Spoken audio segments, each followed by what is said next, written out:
Perhaps we might take a walk on the dark side. What the poet John Milton, invoking hell in Book 1 of Paradise Lost, called no light, but rather darkness visible. I can't believe I'm invoking hell in Bath Abbey, but on a point of housekeeping, no thunderbolts are planned this afternoon. And I'm hoping that the higher consensus will be that it will be a pity to spoil this nice red carpet, but I'll continue.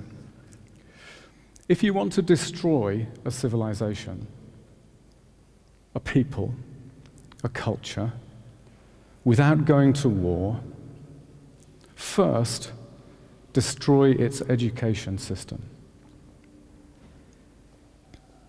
So we have it goes the old Chinese saying, undermine the family, they say, impoverish the education system, discredit good leadership, and you can quickly dismantle an entire civilization with no need for war. Is that dark enough? What does this mean, do you think? To me, it says that there's an intrinsic link in human nature between education and social justice. And at the same time, that there's something profoundly social about all learning. If you want to destroy a civilization, a people, a culture, first destroy its education. But how? How shall we do this? Because creativity, as the Chinese artist Ai Weiwei wrote, is part of human nature. It can only be untaught. So that's a start. It can be untaught. But how do we make students, how do we make sure that students don't just think for themselves? First, you have to close that early deal. Remember? The one with the devil, in which, at a tender age, you discovered your purpose in learning was to double guess what the teacher wanted you to say. This Faustian pact, the brightest kids are quick to realize, is your passport to rich reward. Qualifications, qualifications, qualifications. Huge business. Highly profitable. Especially when learners are locked in from their earliest years as consumers and not as makers of their own learning. So how shall we complete the hostile takeover of our education system by the assessment industry? Well, the devil is in the detail. Only fiendish prescription and infernal control measures will ensure the blanket compliance and dependency norms necessary to protect market share. Speaking of the devil, what the hell is he up to this afternoon? Down there in that infernal system that the Department for Eternal Justice regulates for all the fallen angels. It's time we Googled Book 1 of Paradise Lost. This dismal situation, waste and wild, a dungeon horrible, on all sides round as one great furnace flamed. Yet from those flames no light, but rather darkness visible, served only to discover sights of woe, regions of sorrow, doleful shades, where peace and rest can never dwell. Such place eternal justice had prepared. How fondly we recognize that place. As the poet and dramatist Ben Jonson wrote in The Devil is an Ass, his play of 1616, in which Pug, what you might call an early modern apprentice demon, is sent by Lucifer from hell to London to school his learning in the practice of devilment. This is the only known instance of work-based learning in Jacobean theatre. But the poor devil finds himself systematically outfoxed by the cunning and malice of Jonson's human protagonists. And his only reward is a series of beatings. "You talk of a university?" complains Pug to Lucifer.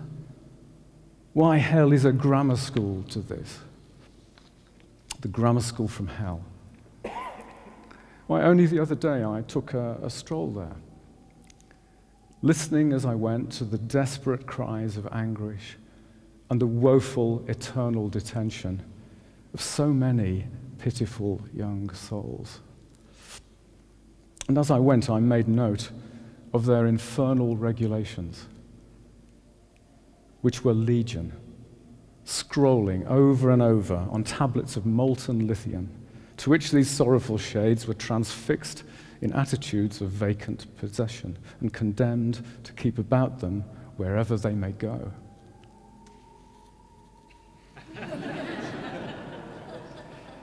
Wrong place, wrong time. I wrote down about 10 of these infernal school rules of darkness visible. A child's primary purpose is to double guess what the teacher wants them to say. Your learning is a consumer business, not of your making. Our top priority in education was, is, and always will be assessment, assessment, assessment. There are only 2 answers, and only 1 is right. There are only 10 subjects, and only 5 count. But only control measures really count. To devise a handy league table, you take diversity and you rotate it through 90 degrees.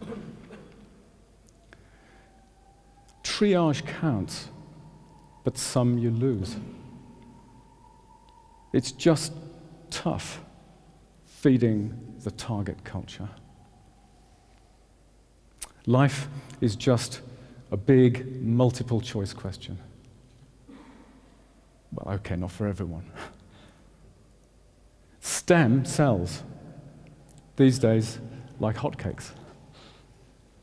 Schools must be funded into submission. And finally, and most importantly, think your education is about you? Think again. Out of darkness cometh light. This is the motto of my hometown, and it's my sole qualification for speaking on our theme today, Wolverhampton, in case anyone was wondering. But as Winston Churchill put it, when you're going through hell, keep going. And Milton's hell, we recall, was a design and build commission to a brief from the Department for Eternal Justice, though, as William Blake notes in the preface to The Marriage of Heaven and Hell, the reason Milton wrote in fetters when he wrote of angels and God, and at liberty when of devils and hell, is because he was a true poet and of the devil's party without knowing it.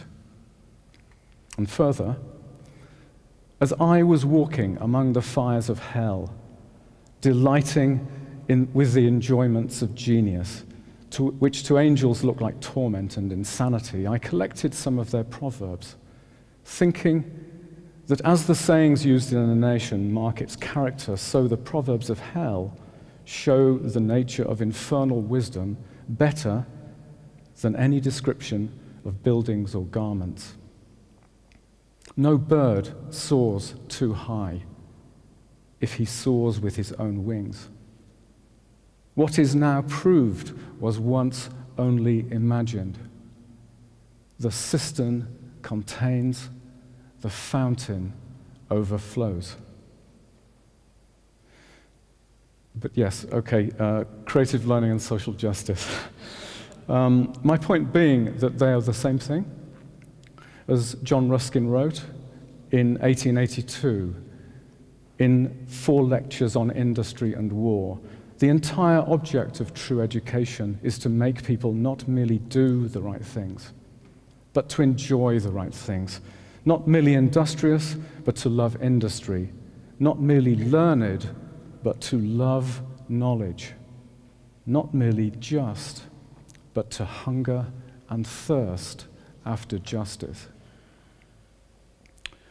Creative learning and social justice in 10 propositions to light up the future. I guess the thing about propositions is they're propositional. You don't explain.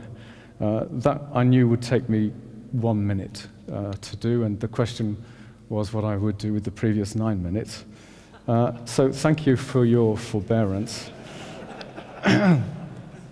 Making is as important as reading and writing, as science and maths.